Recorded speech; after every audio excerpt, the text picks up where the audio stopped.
Welcome to This Week in Media-Ocrity, where we give you the best and the worst of the media. I'm your host, Joel Foster, and it turns out that what happens in Vegas really does stay in Vegas. This week was a tough one, and an even tougher one to make funny. But let's give it a try. For America. If there's nothing else Americans can do, it's cynically demean something and forget about it a week later. So let's get started. If you're not sure why it was a tough week, welcome back to the world. As you can see, it sucks, and you should probably go back to your cave. Believe me, it's better there. For everyone else, of course, a man named Stephen Paddock took to the 32nd floor of the Mandalay Bay Hotel in Las Vegas and fired on concertgoers at a Jason Aldean show. 59 were killed and over 500 injured in the largest mass shooting in recent history. Great start to a comedy segment, right? It was horrible, there's no way around it. But what was just as horrible was the media response. Because it was the same thing again, and by that I mean a sober discussion on the ills of our society. Here's CNN's Eric Pratt arguing with a holographic cube. Please the gun control that you would love. They have confiscated. Will you please let me finish? They have confiscated firearms, and yet their murder rate is 20 times higher than the United States. You're comparing Venezuela to the United States. Why don't you compare the United States to the other G7 countries? Well, I never. Later in the interview, the hologram sucked out Pratt's soul and sacrificed him to the gun gods. Yep, the same fight over guns that we have after every one of these shootings. But the thing that was different about this one was Paddock himself. He didn't exactly fit the normal profile of a mass shooter. First of all, he was white, which clearly threw the president off as he delivered a tweet with all the enthusiasm of a kid being forced to deliver a book report. This message was supposed to be sent to George Michael's family, but he forgot to send it. Trump had the anti-Islam tweets ready to go, and then he had to erase them, sadly. And you know he was thrown off because look how genuinely solemn he is in this speech, mainly because he sticks to the script. Of the victims. In moments of tragedy and horror, America comes together as one, and it always has. Except for the very fake news who is very unfair. Even his waving okay thing and his denial sweep were sad. Probably not because of the shooting, but because he wasn't able to tweet about Islam. He's just so good at that. ISIS actually did try to claim the shooting as their own, but were quickly disproven by the FBI. ISIS has become the worldwide terrorist version of that kid who claims he invented the Red Bull and vodka. Yeah, I did that. But the weirder aspect of the shooter was that his brother said that he had no religious affiliation, no history of mental illness, and oddest of all, not much of an interest in guns. Sure, he had a couple of handguns, but before he moved to gun-friendly Nevada, he lived in Florida, Texas, and Arizona. That's like the holy trinity of guns. In Arizona, having 2 handguns is like having no guns. Because of his non-mass shooter profile, some thought that maybe Paddock wasn't alone in the attack. And by some, I mean a pudgy guy who would love to sell you a top-of-the-line amethyst crystal oxygen dehydration system. Let's see who it is. Where you just get mentally deranged people who are hopped up on whatever SSRI drugs. You know, the Batman shooter, he claimed he was motivated by a movie. All right, let me stop you. He wanted to become the Joker. Let me stop you. We've got breaking news here, Paul Watson, that's absolutely critical, absolutely key. I have gotten this. No cameras, please, guys. No cameras. This is from a law enforcement source. And the information is, the news is lying. FBI HRT did the hit on the guy, and they found Antifa information in the room and photos of the woman in the Middle East. So he did not kill himself. The FBI hostage rescue team killed him because he was firing on them. So he did not want to be taken alive, and reportedly he did it. And it was Antifa crap everywhere. I like how the guy in the beginning was actually making a decent point that shootings aren't always political, and Alex was just on Facebook the whole time. He had to heighten the drama a little bit. Antifa crap everywhere. It was a mess. And it wasn't just Alex who got a bit skeptical about Paddock and his non-mass shooter ways. Let me back up a second. For conspiracy theorists, the Kennedy assassination is like Woodstock. It's this cool countercultural thing that they missed out on. So when something like the Las Vegas shootings happen, conspiracy theorists finally get their chance to pull out their multiple shooter theories. And it starts in the woods. Let's check it out.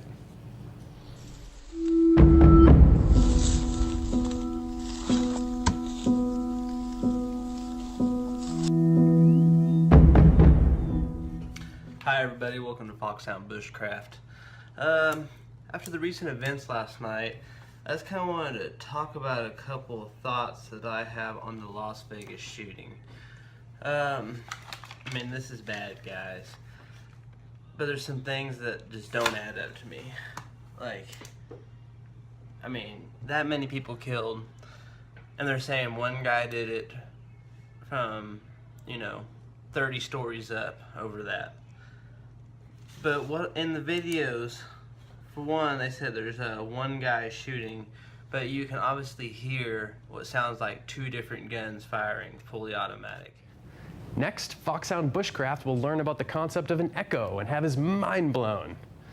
Not only did the classic multiple shooter theory get some play, we also got the crisis actor guys. For those unaware, the theory is that the government hires actors to play out terror scenarios like mass shootings. We saw it during Sandy Hook, then again at the Boston Marathon bombing. So was Stephen Paddock and the victims of Las Vegas just crisis actors? Here's Jason Nip 4, a YouTube conspiracy theorist who probably needs to invest in a better green screen setup. Let's check him out. Where my green screen stops, up there. You can see the roof. I'm about to have a ceiling put on here in a little while. But, you said your husband's in the hospital. Yes. What the hell are you doing outside giving an interview? You should be in there. They said he got hit in 3 places, by the way. He took damage in 3 places. But he's going to be okay. Are you kidding me? Husband and wife? She's fine or he's fine. I'm going to go do an interview. CNBC's out there. Fake news. They're out there, baby. I want to get on TV. What the hell's going on? Well, ladies and gentlemen, Jason at 4 is flapping away live right now. And you can tune in and listen. Go to the link there at www.thenewsunit.com. Looks like he's calling this operation fake news. Jason Nip 4 is the only conspiracy theorist that has a narrator. That old Jason Nip got himself into a pickle. But we all learned a lesson that day, that those folks in Las Vegas, the city of sin, they was actors. And finally, we've got YouTuber Proving Demons. Proving Demons uses an old radio to prove, well, I'm not really sure what he's trying to prove, but I do know that he used the same lighting guy from the Blair Witch Project. Let's check out Proving Demons. This may seem crazy to a lot of you, but some of us can ask the dead for answers. Was this a false flag, my friends?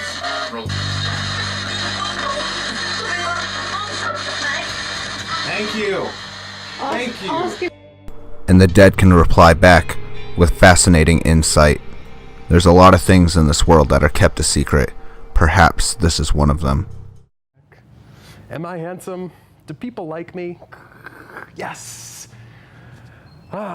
And lest you think it was only the YouTube crazies who were throwing out conspiracies, oh no. This is Trump's America, and in Trump's America, the grassy knoll shoots you. It appears that our government is now at least partially run by conspiracy mongers who just love a mongering. Here's Representative Trey Gowdy, chair of the Oversight Committee and first place winner of the adult Draco Malfoy lookalike contest. Gowdy said that it's difficult to believe that a single person could have done this without detection. Let's watch, and don't get distracted by his hair, which actually has its own staff. Well, it's an incredible level of premeditation that you don't ordinarily see, and it is difficult to believe that a single person could have done this without detection. So I hope what comes out of this is people, lots of crime is prevented because a non-law enforcement officer says something. What Gowdy's alluding to is that maybe Stephen Paddock's girlfriend knew what was going to happen the whole time. Paddock's girlfriend, Mary Lou Danley, was in the Philippines at the time of the shooting, which was an even better for conspiracy theorists. This led to theories that Danley was connected with jihadists in the Philippines, even though there's no evidence to prove that. And there's nothing that the FBI wants more than a reason to blame Muslims. It's what we do. All right, meanwhile, Breitbart apparently became TMZ for a day as they cataloged every celebrity's response to the tragedy. It was like they were keeping score.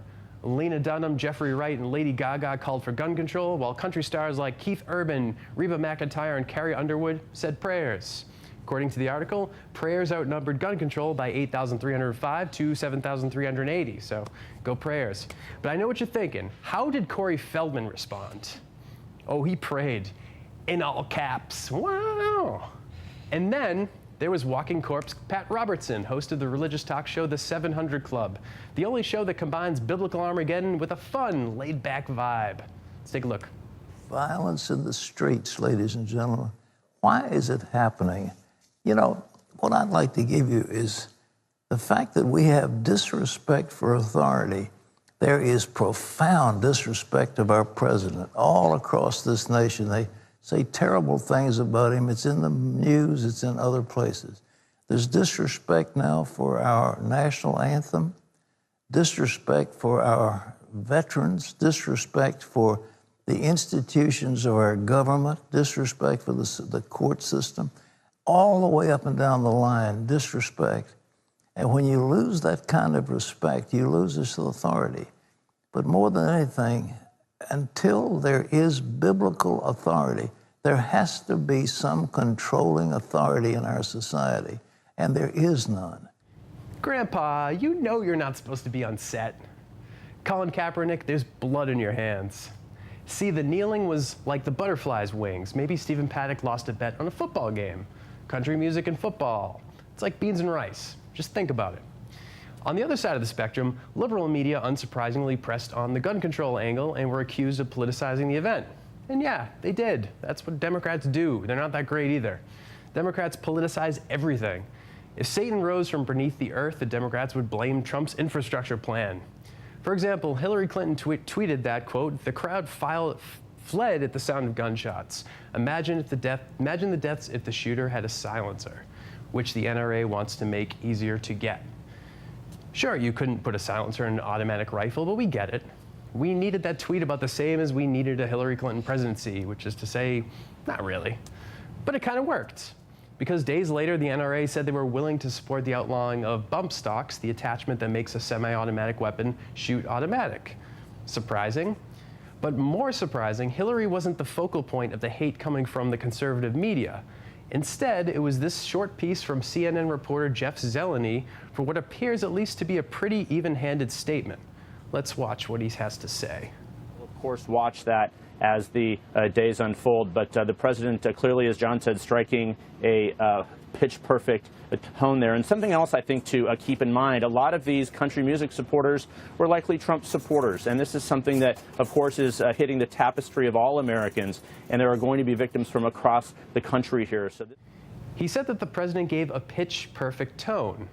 Yeah, he gave him a compliment. But look how Fox News turned his statement into verbal origami. Supporters, and this is something that, of course, is hitting the tapestry of all Americans, and there are going to be victims from across the country here. So the president's visiting a city with his hotel in it, and just because the victims were maybe country music fans? Yeah. Is that what he's saying? Yeah, you know, unintentionally, this is kind of interesting what he just did. Is he suggesting that maybe they're being targeted for that? That this could have been like a Scalise shooting, that they were targeted because maybe this was he's basically saying a country music festival is like a Trump rally. And I mean, he probably didn't mean that, but by linking it to Trump, he kind of did that. It's kind of interesting. Like he's basically saying, could the killer have been liberal? Is what he's saying. I'm sorry. Wow, he just kept stretching that. It's like he's saying that Trump supporters are all pus-infected drug addicts. He didn't say that, but he basically said that. It's like he's saying that Trump supporters believe this crap that I make up on the spot and they're the dumbest rubes in the world. He didn't say that, but basically. Then there was Sean Hannity, who decided to go casual for his Las Vegas coverage. He complained about celebrities, liberals, and late-night comedians politicizing the event. And he did it by politicizing the event. Let's check it out. Much more on the possible motive all throughout this hour tonight. But first, Democrats, liberals in the mainstream media, celebrities, late-night comedians, all predictably rushing to politicize this tragedy and predictably calling for more gun control. And we're going to get to those examples in a second. But unlike them, we have promised you on this show, We care about truth, we care about facts, we care about victims and families, and we're not peddling conspiracy theories or rushing to judgment. We're not trying to use this incident to score cheap political points. Now, it's probably why we almost doubled our competitors in the ratings last night. The American people, you can no longer trust these people in the mainstream media. It is sad. Journalism in America is dead. In the 2 shows following the Las Vegas shooting, Hannity spent more than half of his airtime not giving us information about the shooting, or the shooter, or the victims, or even fun facts about Las Vegas. Instead, he spent it criticizing the liberal media. Yeah, being political. Would someone please explain what the word politicize means to Sean Hannity? I know he doesn't listen over his inner voice telling him he kind of looks like a heavy George Clooney, but maybe it'll get through to him. But he's right. He would never push conspiracy theories. I mean, Sean Hannity has way too much integrity to do something like that. Welcome back to Hannity. So more on the story of murdered Democratic National Committee staffer Seth Rich, who was gunned down last July in Washington, D.C. D.C. police are officially in charge of this case, but former D.C. homicide detective Rod Wheeler, who was hired by a third party to investigate the murder on behalf of the family, says Mr. Rich was communicating with WikiLeaks before he was killed. Sir, you agree with me. This is a real danger when you have the intelligence community in an election season under the guise of national security that are spying on an opposition party candidate. Earlier today, we reached out to the Clinton campaign for a statement, and a spokesman told us that the Drudge Report is shameful, and anyone who buys into that vitriol, including yours truly, is shameful as well. So shameful we are. Anyway, but what was noticeably missing from the statement was any reference or rebuttal to the health issues that are alleged by Drudge and others. Joining us now with analysis from the Fox News Medical A-Team, we have Fox News medical correspondent Dr. Mark Siegel, and Dr. David Samadi is with us. All right. Fox News Medical A-Team? I think that was just Trey Gowdy with a lab coat. And why would a doctor need to wear his lab coat on a TV show anyway? That's like LeBron James wearing his basketball jersey on Jimmy Kimmel. They would wear a suit, right? All right, to wrap it up, further gun control wouldn't have prevented this, and yeah, it's probably not helpful to start politicizing the issue. But whatever, they're just talking. Didn't we just get off a month full of First Amendment demonstrations? CNN, Alex Jones, and Proving Demons can say whatever they want, and so can I. So here it goes, because there's a bigger point here and it has nothing to do with Las Vegas, although it does involve another awful place to be. That's right, I'm talking about Syria, still a place I'd rather visit than Las Vegas. Just last week, US-led airstrikes in Syria killed 84 civilians. 84. And last month, there was a 48-hour period where US-led airstrikes killed 100 civilians. That's already more than 3 times the Vegas shooting body count. But we don't have sympathy for these people.